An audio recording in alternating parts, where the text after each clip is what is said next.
भारतीय इतिहास में मौर्य साम्राज्य, मराठा साम्राज्य, मुगल साम्राज्य का जिक्र किया जाता हो और वहाँ चोला साम्राज्य का जिक्र ना हो, ऐसा हो नहीं सकता। दोस्तों, आज हम तमिलनाडु से शुरू हुआ और विश्व में फैले इस साम्राज्य के बारे में हम जानकारी लेंगे। नमस्कार दोस्तों, आप देख रहे हैं हिस्ट्री ज्ञान। शुरू करने से पहले वीडियो को लाइक और चैनल को सब्सक्राइब जरूर करना। चोल साम्राज्य का संस्थापक विजयालय था। उसने चोल साम्राज्य की स्थापना की। आइए हम विजयालय के बारे में कुछ जानकारी लेते हैं। विजयालय 9वीं सदी में चोल शक्ति की स्थापना में प्रमुख भाग विजयालय ने लिया। विजयालय पल्लव शासकों के अधीन एक शक्तिशाली शासक था। उसने पल्लव और पांड्य से तंजौर को छीनकर उरेयर के स्थान पर तंजौर नगर को अपनी राजधानी बना ली। इस प्रकार चोलों की प्रथम राजधानी गोरखपुर से हटकर तंजौर में स्थापित हो गई। उसने कावेरी की निम्न घाटी और होल्सन घाटी को विजयी किया। उसके बाद विजयालय का पुत्र आदित्य प्रथम महाराज बना। विजयालय के पुत्र और उत्तराधिकारी आदित्य ने पल्लव शासक अपराजित को पांड्यों के विरुद्ध सहायता दी। बाद में 893 ईस्वी के लगभग उसने अपराजित को परास्त करके मार दिया और संपूर्ण तोड़मंडल पर अपना अधिकार करके चोल वंश के स्वतंत्र राज्य की स्थापना की। पल्लवों का बचा कुचा राज्य उसके हाथों में चला गया। उसने पश्चिमी गंगों को भी अपनी अधीनता मानने के लिए बाध्य किया। उसने अपनी राजधानी तंजौर में अनेक शिव मंदिर का निर्माण कराया और उसे सुंदर बनाया। उसके बाद चोल साम्राज्य का राजा बनता है परांतक प्रथम। परांतक ने श्रीलंका और पांड्य शासक राजसिंह की सम्मिलित सेनाओं को परास्त करके राजसिंह के राज्य को अपने राज्य में मिला लिया।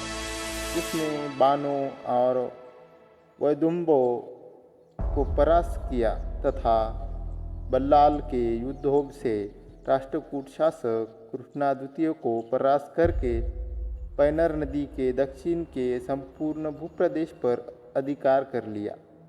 परंतु चोलों की शक्ति के इस तीव्र विकास को राष्ट्रकूट शासक सहन न कर सके और कृष्णा तृतीय ने गंग शासक के साथ मिलकर चोल राज्य पर आक्रमण किया। 949 में तक्कोलम नामक स्थान पर चोल सेना की पराजय हुई। चोल युवराज राजदित्य इस युद्ध में मारा गया। राष्ट्रकूटों ने तोड़मंडल को भी अपने राज्य में सम्मिलित कर लिया।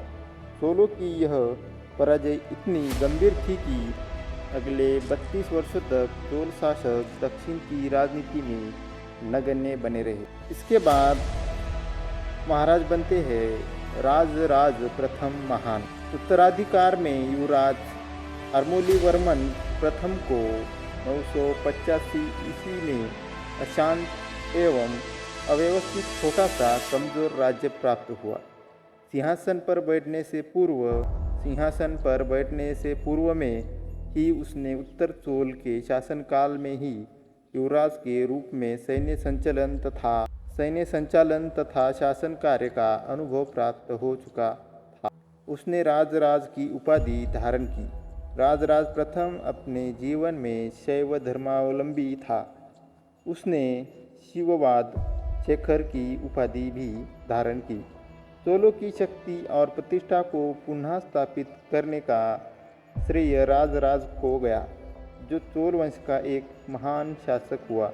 उसने पश्चिमी गंगों वेंगी के पूर्वी चालुक्य को, मदुरा के पांड्यों को, कलिंग के गंगों और केरल के चेरों को परास्त किया और संपूर्ण सुदूर दक्षिण में अपने राज्य का विस्तार किया। उसने एक शक्तिशाली नौसेना का निर्माण किया और उसकी सहायता से कुर्ग, संपूर्ण मालाबार तट और श्रीलंका के कुछ भाग पर अधिकार कर लिया।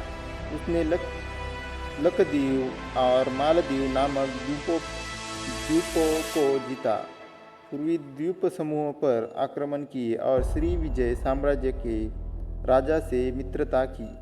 उसने वेंगी में अपने समर्थक विमलादित्य को सिंहासन पर बैठाया और उसने अपनी पुत्री का विवाह किया। उसने पश्चिमी चालुक्य शासक सत्याश्रय के राज्य पर आक्रमण करके उसे लूटा। इस प्रकार राजराज ने चोलों के एक विशाल साम्राज्य का निर्माण किया और उसकी महानता की नींव डाली।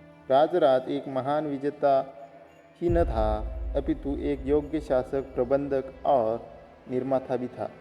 उसने दक्षिण भारत में सर्वप्रथम एक शक्तिशाली नौसेना का निर्माण किया। उसने अपने पुत्र और उत्तराधिकारी राजकुमार को अपने समय में ही शासन में सम्मिलित करने की परंपरा को आरंभ किया और एक अच्छे स्थानिक प्रशासन की नींव डाली। राजराज शैव मतावलंबी था। उसने राजराजेश्वर के शिव मंदिर का निर्माण कराया, जो तमिल वास्तुकला का एक अद्वितीय नमूना माना गया है, परंतु वह धार्मिक दृष्टि से असहिष्णु था। उसने बौद्ध मठों एवं विहारों को भी संरक्षण प्रदान किया। मित्रों, यहाँ तक आप वीडियो देख चुके हैं तो वीडियो को लाइक ज़रूर करना और चैनल को ज़रूर सब्सक्राइब करना। जय हिंद, जय भारत।